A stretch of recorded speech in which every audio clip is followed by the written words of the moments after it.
Happy morning, children. In today's class, we're going to continue with fifth chapter from history, that is the age of industrialization. And we're going to resume the class from the second part, that is from hand labor and steam power. Okay, children, let's start the class. Hand labor and steam power. In Victorian Britain, there was no shortage of human labor. Poor peasants and vagrants moved to the cities in large numbers in search of jobs, waiting for work. As you will know, when there is plenty of labor, wages are low. So, industrialists had no problem of labor shortage or high wage costs. They did not want to introduce machines that got rid of human labor and required large capital investment. Okay, children, as you could see here, during the era of Queen Victoria, there was a large supply of laborers available in Britain. A large number of poor peasants moved from one city to another in search of work, and we all know that when large numbers of workers are available for work, then what happens? The wages paid to these workers is generally low. They get very low pay. And hence the industrialists, they had no problem of shortage of laborers or high wages. They could easily find cheap laborers to work for them, and this was one of the major reasons why these industrialists were not ready to invest large amounts of money in buying the machines. This picture here shows that people on the move in search of work, and this has been illustrated in London News 1879. And some people were always on the move selling some small goods and looking for temporary work. In many industries, the demand for labor was seasonal. Gas works and breweries were especially busy through the cold months, so they needed more workers to meet their peak demand. Bookbinders and printers, catering to Christmas demand, too needed extra hands before December.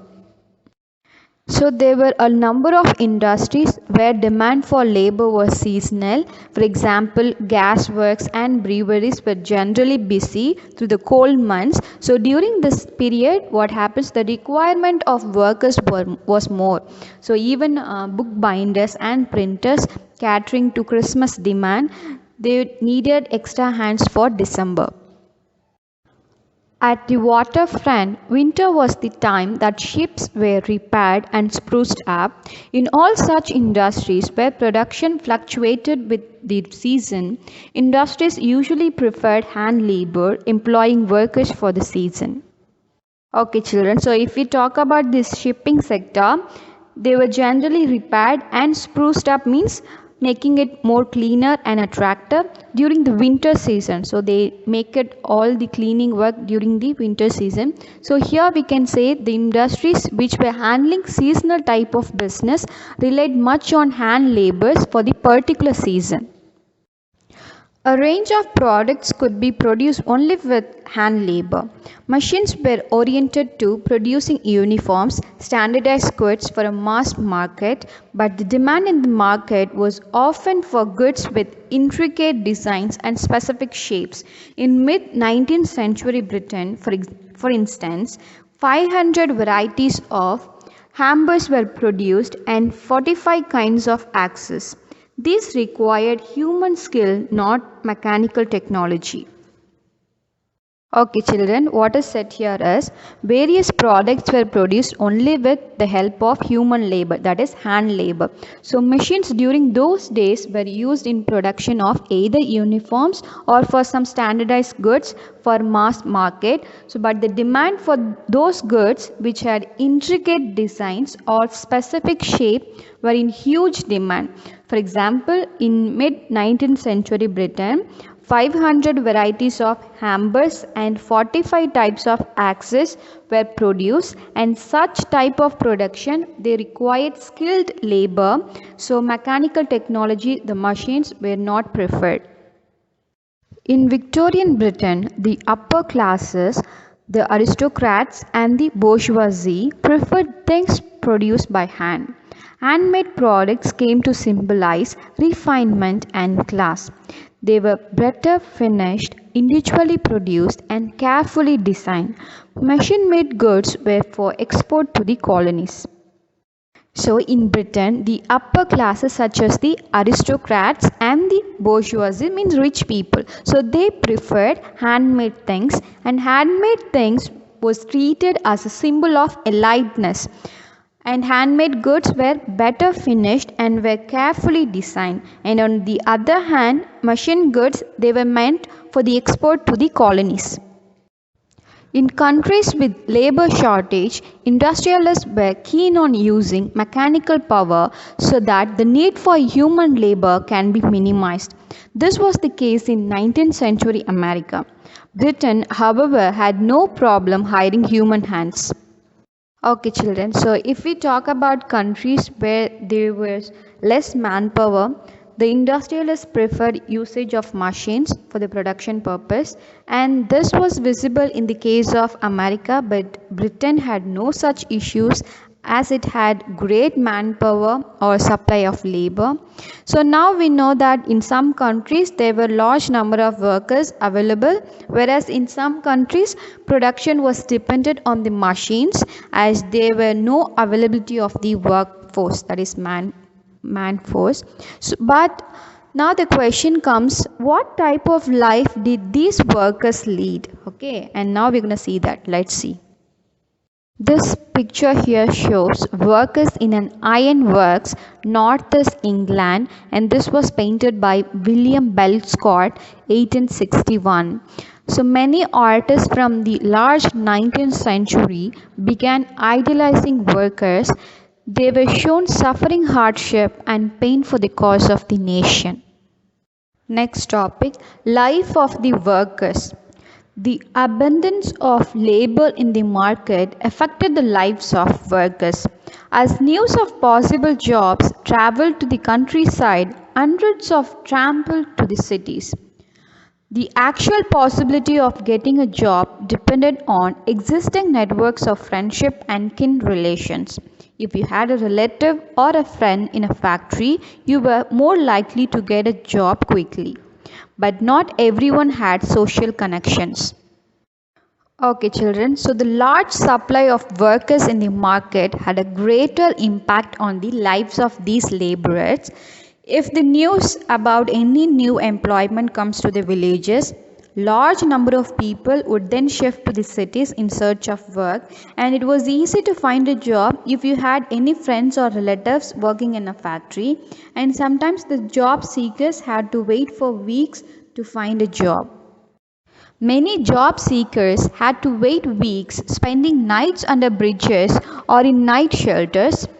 Some stayed in night refuges that were set up by private individuals. Others went to the casual wards maintained by the poor law authorities.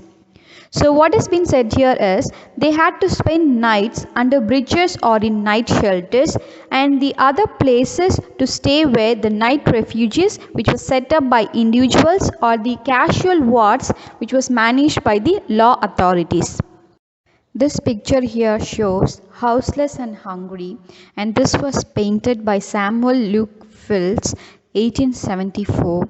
The painting shows the homeless in London applying for tickets to stay overnight in a workhouse.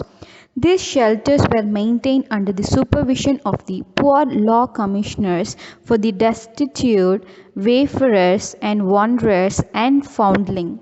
Staying in these workhouses was a humiliating experience. Everyone was subjected to a medical examination to see whether they were carrying disease, their bodies were cleansed, and their clothes purified. They had to also do hard labor. Seasonality of work in many industries meant prolonged periods without work. After the busy season was over, the poor were on the streets again. Some returned to the countryside after the winter, when the demand for labor in the rural areas opened up in places, but most looked for odd jobs, which till the mid-19th century were difficult to find. The nature of work in many industries was seasonal, which meant prolonged periods of unemployment. When the season was over, the workers were left on the streets without work or money. So some of them used to return back to their countryside, and some others tried to find odd jobs for their survival. Wages increased somewhat in the early 19th century, but they tell us little about the welfare of the workers. The average figures hide the variations between trades and the fluctuations from year to year. For instance, when prices rose sharply during the prolonged Napoleonic War, the real value of what the workers earned fell significantly, since the same wages could now buy fewer things. In the 19th century, you could see there was an increase in the wages, but they were sufficient for the welfare of a worker is not known. The fluctuation in trade used to have an impact on the workers' wages, so as when the state was in war. For example, during the Napoleonic War, the wages given to the workers were not sufficient enough because the prices of goods had increased, which made them unable to buy the required things. Moreover, the income of workers depended not on the wage rate alone. What was also critical was the period of employment. The number of days of work determined the average daily income of the workers. At the best of times, till the mid-19th century, about 10% of the urban population were extremely poor.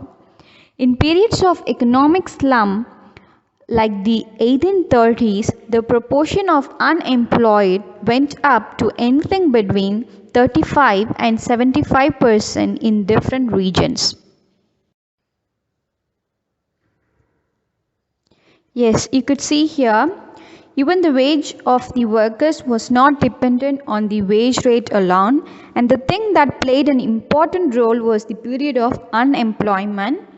The number of work was used as base to determine the average daily income of the workers. So in the mid 19th century, about 10% of urban population was extremely poor, but during the time of depression, the situation got worse and unemployment rose to 75% from 35% in different regions. The fear of unemployment made workers hostile to the introduction of new technology. When the spinning jenny was introduced in the woolen industry, women who survived on hand spinning began attacking the new machines. The conflict over the introduction of the jenny continued for a long time. This is the picture of a spinning jenny which was drawn by T. Nicholson 1835, and spinning jenny was devised by James Hargreaves in 1764. This machine speeded up the spinning process and reduced labor demand. By turning one single wheel, a worker could set in motion a number of spindles and spin several threads at the same time. After 1840s, building activity intensified in the cities, opening up greater opportunities of employment. Roads were widened, new railway stations came up, railway lines were extended, tunnels dug, drainage and sewers laid, rivers embanked.